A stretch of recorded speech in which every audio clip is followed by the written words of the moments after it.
Здраво, ова е 277-то издание на Видеологија со Златко Ѓелевски, дигитален краток осврт за актуелни филмски остварувања, односно спонтана критичка анализа која е збир на први впечатоци илустрирани со подвижни слики. На денешниот репертоар е Incredible but True на Квентин Дупие, во кој станува збор за Алан и Мари, глумени од Алан Шабат, кој го знаеме од The Science of Sleep, и Леа Друкер, за која говоре во Close, односно брачен пар кои се вселуваат во предградие, во куќа од нивните сни. Меѓутоа, предупредени се од нивниот агент за недвижнини дека подрумот може да им ги промени нивните животи и препорачливо е да не одат таму.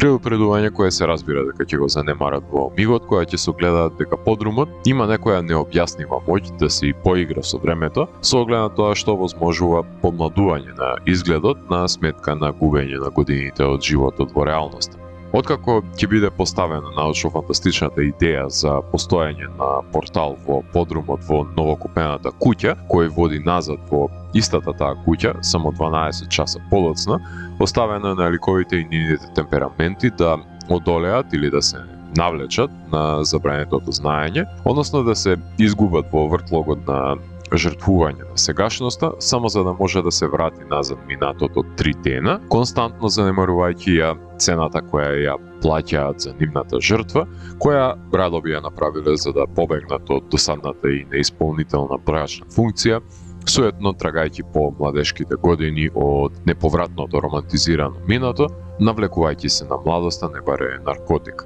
Одлуката на вртоглаво помладување бара своевидна одговорност, посебно кај сопругата Мари, која е почест посетител на подрумот од Ален, да не речам секојдневна симнувачка по скалите, која не може да одолее на еликсирот на младоста кој е на дофат, кој не се порамнува со еликсирот на вечен живот, зашто сведочи аналогијата со скапаното јаболко и жената. Несомнено дека поразличен е односот помеѓу жената и младешката убавина од куку сопругот, која е доведена до екстремно помладување, деценно започнувајќи кариера како фотомоделка и неизделкано и недораснато поднесувајќи ги животните порази, раѓајќи отсутност од брачниот живот со континуираното проширување на годишниот јас помеѓу нив, со немарното риење на прстите во младост. За да биде абсурдот поголем, за време на посетата на пријателите Жан и Жерар, дознаваме дека Жерар го заменил неговиот полов орган за електричен, што е уште една нишка за чезнење по виталноста на младоста, која не се достигнува со магичен отвор,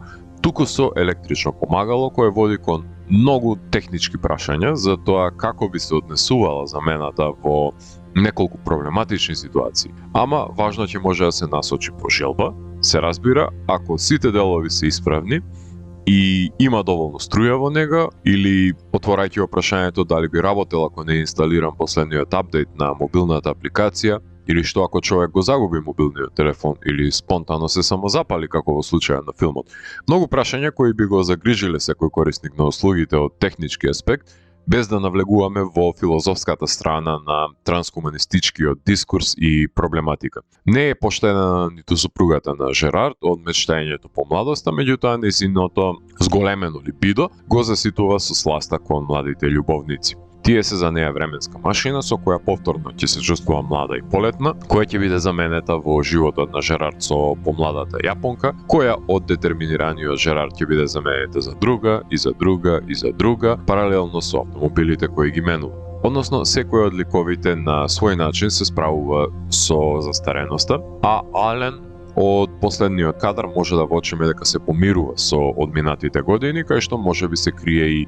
дидактичноста на делото, додека останатите ликови паѓаат во се подлабоки безнести вртлози. Во милието на научно-фантастичните тропи најважно е да не се обзнани велот на мистеријата, односно да не се елаборира како суштеството на доктор Франкенштейн живува, тоест чуму се појавил овој засек меѓу временските јазови и која е неговата намена и значење, без да се обесмисли, а сепак да остане гледачот на дофат до вистината со неможност за згрбчување. За пофалба е употребата на агенси на научната фантастика без примена на дополнителни уреди за патување низ времето и непотребно комплицирање на наративот со самото кршење на физичките закони за овие илуминации да не предизвикаат умоболка и гледачот кој упорно ќе бара перманентно да ја наметне логиката во алогичниот филм. Надреализмот е интензивиран во последниот засек во кој се прави комуникација која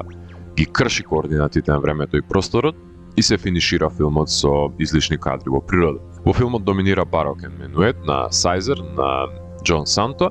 кој на моменти наликува на музика од 8-битна видеоигра, која е драстично нагласена во пролонгираната монтажна видеосеквенца во епилогот на филмот, кој дава дополнителна доза на очуденост поради неговата доминација и се присутност и пред се ненаоѓање на своето соодветно место. Директорот на фотографија на самиот филм е Квентин, кој инсистира на неговите преосветлени кадри во филмот снимен на дневно светло, кои се од помош за создавање на својствена артифицијалност во тривиализирањето, со оглед на тоа што двата света низ преминут се идентични и старењето, односно помладувањето, може да се забележи подетално само во подолг временски период, решен во монтажата, во која Квентин има зголемена употреба на зумови во натрупаните временски елипси. Монтажер исто така е Квентин, кој сака да има контрола за начинот на кој ќе биде прераскажана приказната и со која брзина ќе биде бризгано дозирањето на споделувањето на тајните, но исто така тој е носител на одлуката да се образува еден нанис на долга монтажна секвенца во која се накалемува забрзаниот проток на загубеното време, во кое остарената сопруга се помладува, плаќајќи цената за оддалечувањето од здраворазумието. Дури има место во монтажа Ален да си игра Астероид на компјутер.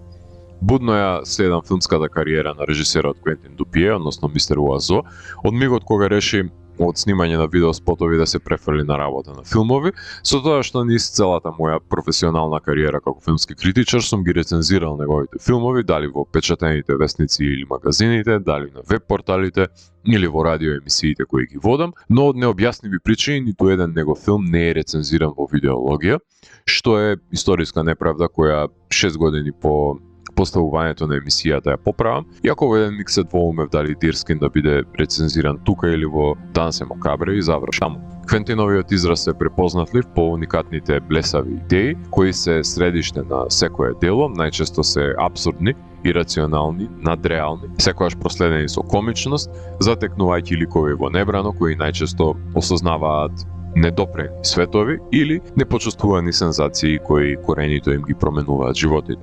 Филмската кариера ја започна со долгиот нон-филм од 2002 година за актерот кој доаѓа при свест насреде снимање на филм, убива за време на снимањето дел од техничката екипа и продолжува да се снима филмот, прикажан на филмскиот фестивал во Њујорк. Потоа го снимаше Стејк од 2007 година, филмот за убиството на врсниците на училиште од страна на ученик кој е задеван, но неговиот пријател ја одлежува неговата казна. Првиот филм на Оазо, кој го рецензира во Кошмар, беше слешер хорор ремек делото Рабер од 2010 година за гумата од автомобилот која е серијски убиец со телекинетички моќи, која ја демне низината наредна жртва низ пустелијата, севкупен победник на Сиджес и на Торонто After Dark. За граѓански го рецензирав неговиот нареден надреален филм Wrong од 2012 година за човекот кој кога се буди еден ден забележува дека исчезнати се сите негови блиски и започнува потрага за комплетирање на сопствениот идентитет и тој на другите, филм кој беше прикажан на Санденс и Локарно.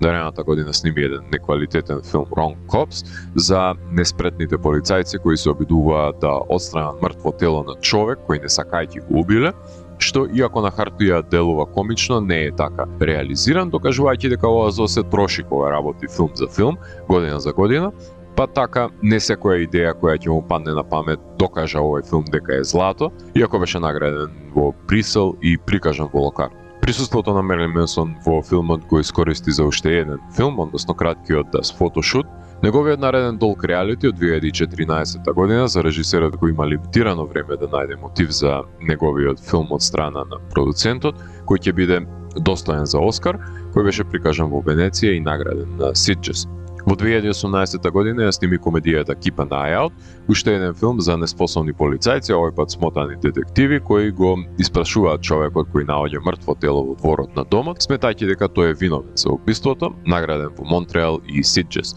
Славното враќање на Квентин на хорор жанрот беше со одличниот Дирскин од 2019 година за обсесијата на ликот глумен на Жан Дюжарден со кожното палто, обсесија која ќе потегне убиствен поход, прикажан на Талин Блек Најтс, награден во Даблин. Во 2020 година сними уште една лефтерна комедија за двајца денгувери кои наоѓаат джиновска мува во нивниот багажник, кои се надеваат дека ќе ја дресираат за да заработат пари од неа, и последниот филм кој го има објавено Квентин е Smoking Causes Coughing, по кој една група на борци против криминалот одат на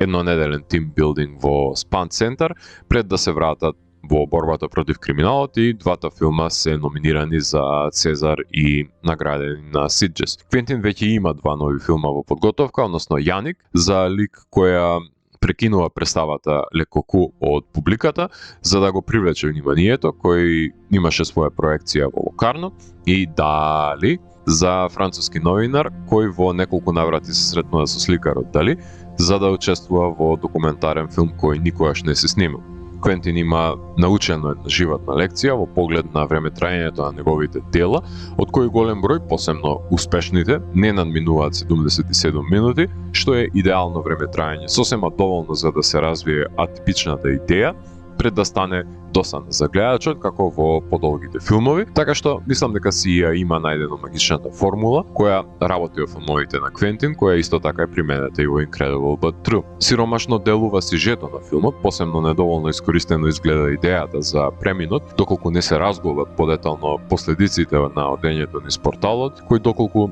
остане во рамки на парот би се решил и во краток филм, ако се занемари застранувањето на излишната арка на механизираниот полов орган и нимфоманијата во мирното француско предградје. Квентин не ги поштедува неговите ликови, но неговиот апсурден хумор во корелација со сувопарната глума дефинитивно не е за сечи вкус. Има нешто Кауфмановско, нешто Вуди Аленовско, нешто Гондриево, нешто Бунјуеловско, нешто налик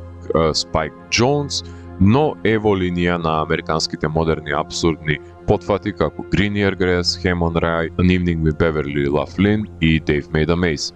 Филмот имаше својата премиера на Берлинскиот филмски фестивал, а потоа се прикажа на Белградскиот фест, па на Фентези Филм Фест, потоа играше во Истанбул, Ерусалим, Мелбурн, Бусан, Виена, Сплет, Солун, Белфаст и беше награден на Жанровскиот Сиджес за најдобро сценарио. Арте го продуцираат, а култните Ероу го дистрибуираат. Неминовно е да си го поставиме прашањето на себе си ако во својот дом поседувате премин во кој би изгубиле 12 часа за да добиете 3 дена назад, дали и колку често би го користеле, дали би го соопштиле неговото постоење на вашите најблиски пријателите или себично ќе го чувате само за себе, и ако се додаде ризикот на забрзаниот губиток на разумот по цена на помладувањето, на која страна од вагата ќе натежне вашата одлука?